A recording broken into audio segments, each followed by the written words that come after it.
세계 최초의 은행이 생긴 것은 중세 상인 사회에서가 아니었습니다.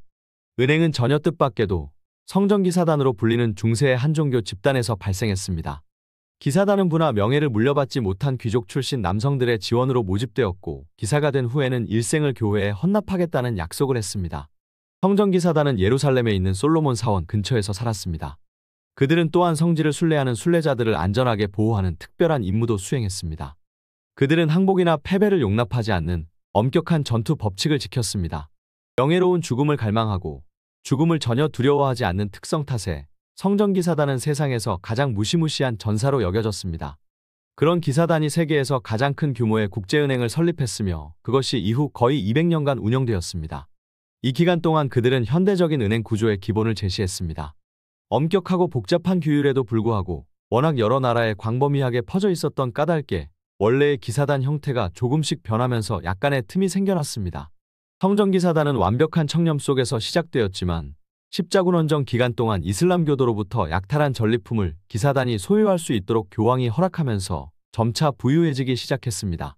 그리고 시간이 흐르면서 완고하던 기사들도 전투 후 얻는 물품이나 여기저기서 들어오는 기증품을 기꺼이 받아들이게 되었습니다. 시간이 흐르면서 성전기사단은 많은 토지와 귀중품을 소유하게 되었습니다. 성전기사단은 그들이 획득한 재산을 예루살렘에 있는 자신들의 요새로 이송했습니다. 성전기사단은 이미 세계 각국의 강력한 기사들로 무장한 성을 몇 군데 소유하고 있었습니다. 세상에서 가장 무시무시한 전투부대로 명성을 얻으면서 그들의 성은 귀족이나 정치가들이 돈이나 귀중품을 안심하고 맡겨놓을 수 있는 가장 이상적인 장소가 되었습니다. 위험 있고 맹렬한 성전기사단은 이러한 귀중품이 지중해 넘어 멀리 떨어진 지역이나 해상 수송로를 통해 안전하게 이송될 수 있도록 보호하는 역할도 훌륭하게 수행했습니다. 이렇게 세계 각국에 위치한 성전기사단의 성들이 점차 은행 역할을 하게 된 것은 당연한 수순이었습니다. 프랑스에 있는 기사는 파리에 있는 기사단을 통해 돈을 맡기거나 꺼낼 수 있었습니다.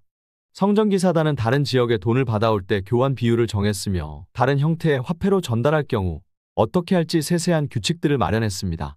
말하자면 요즘의 환율제를 처음 생각한 것입니다. 이러한 성전기사단의 금융 서비스는 곧 왕들에게도 적용되었습니다. 그들은 프랑스의 루이 7세를 비롯한 왕들에게 자금을 대출해 주었습니다. 1190년 필리프 2세가 십자군원정에 참여하기 위해 프랑스를 떠나 있는 동안에는 왕의 토지에 대한 세입 업무를 대신 처리하기도 했습니다. 이렇게 성전기사단의 성들은 마침내 모든 기능을 갖춘 금융기관이 되었으며, 왕과 귀족들을 대상으로 다양한 금융 업무를 보았습니다. 13세기에 이르자 성전기사단은 교황이나 프랑스 왕들의 금융 담당자가 되었으며, 그들의 개인 재산을 관리하기도 했습니다. 교황과 왕의 은행가로서 성전기사단은 세금을 징수하는 일을 제외하고 현대식 재무부서로 성장했습니다. 활동이 가장 활발하던 시기에는 영국에서 예루살렘에 이르는 유럽과 지중해 영역에 7,000명이 넘는 고용인들과 870개의 성 혹은 건물을 소유하기도 했습니다. 중세에는 신의 권세를 등에 업은 교황의 권위가 매우 막강했습니다. 이러한 교황의 권위에 맞서 왕권을 강화하려는 왕들의 투쟁 또한 심각했습니다. 중세의 왕들은 어떻게 해서든 권력의 1인자가 되기를 원했으며, 필요하다면 교황을 암살해서라도 실질적인 권력을 장악하려 했습니다. 이러한 군주들의 탐욕은 프랑스의 필리프 4세에 와서 정점을 맞이했습니다. 1295년 필리프 4세는 성전기사단에 맡겨져 있던 금융 업무를 중단시키고 파리의 루브르에 새로 왕립 국고를 설립했습니다. 그리고 성전기사단이 가지고 있는 수많은 재물과 보물들을 착복하기 위한 계략을 펼치기 시작했습니다. 왕권을 강화하기 위해 필사적으로 돈이 필요했던 필리프 4세는 1000년 전 네로 황제가 했듯이 이전에 통용되던 은화를 수집해 은의 비율을 낮춘 새로운 은화로 재주조하는 속임수를 사용했습니다. 이 방법으로 짧은 기간 동안 이득이 극대화되었지만, 소장농들이 은 함유량이 낮은 새 동전으로 세금을 납부하기 시작하면서 다시 문제가 발생했습니다. 네로 시대에 이미 증명된 것처럼 동전의 가치가 떨어진 것입니다. 결국 필리프 4세는 더 많은 동전을 소유하면서도 실제로는 더 적은 돈을 가질 수밖에 없었습니다. 이렇게 되자 필리프 4세는 프랑스 화폐의 원래 가치를 재조정하기로 했습니다. 1306년 유통되던 모든 동전을 수거해 1266년 루이 9세 시절의 가치로 재주조했습니다. 이후로도 필리프 4세는 수차례에 걸쳐 화폐의 가치를 재조정했지만 실제 효과를 보기보다는 오히려 자신의 종말을 앞당겼을 뿐이었습니다. 이처럼 화폐 단위를 조정하는 것을 디노미네이션이라고 합니다. 상황이 개선되지 않자 필리프 4세는 롬바르드 상인들의 재산을 강탈했습니다. 또한 성직자들에게도 세금을 부과했을 뿐만 아니라 1306년 7월에는 유태인들의 재산을 약탈한 후 그들을 나라 밖으로 추방했습니다. 역사적으로 보면 왕들이 부를 축적하기 위해 사용하는 가장 극단적인 조치가 세금 인상 또는 추가 징수임을 알 수 있습니다. 그럼에도 필리프 4세가 가지고 있는 야망과 권력에 대한 욕심은 채워지지 않았습니다. 그는 더욱더 엄청난 양의 돈이 필요했습니다. 성전기 사단은 매우 부유하고 거대한 집단으로 성장했고 특정 국가나 왕의 휘하에 들어가지는 않았습니다. 막대한 부는 곧 막강한 권력과도 쉽게 이어지는 일이므로 그들은 마침내 진정한 권력자, 즉 군주들의 눈길을 끌게 되었습니다. 유럽에서 가장 큰 부는 파리 외곽에 위치한 성전기 사단의 성에 있었습니다.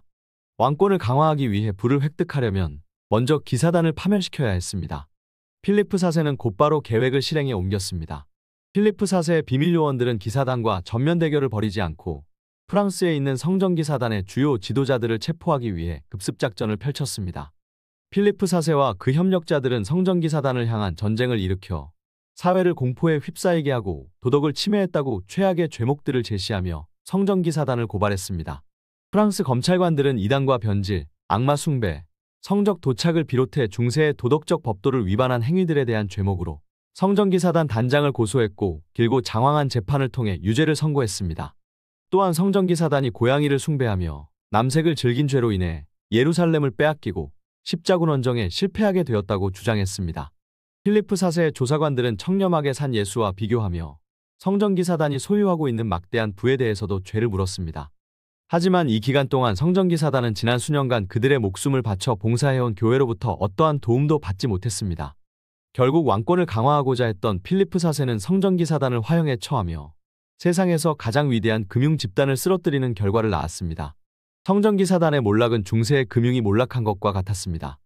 필리프 4세가 성전기 사단에 가한 폭력은 강력한 왕권의 확립과 국가가 기사단 같은 강력한 금융 경쟁사를 용납하지 않는다는 사실을 더욱 확실하게 각인시켜 주었습니다. 로마가 멸망한 후 처음으로 강력한 권력을 지닌 정부가 금융단체를 조정할 수 있을 뿐만 아니라 종교 집단의 상업적 힘을 파괴할 수도 있다는 사실을 다시 한번 확인시켰습니다. 그 후로는 어떠한 종교 조직이나 교회 그 자체도 서유럽의 금융 경제에 깊이 관여하지 않았습니다. 결국 성전기 사단의 몰락으로 교회를 비롯해 어떤 조직도 그와 유사한 금융단체를 새로 구성하는 것을 꺼렸기 때문에 중세의 금융과 상업 분야에는 공백이 생길 수밖에 없었습니다.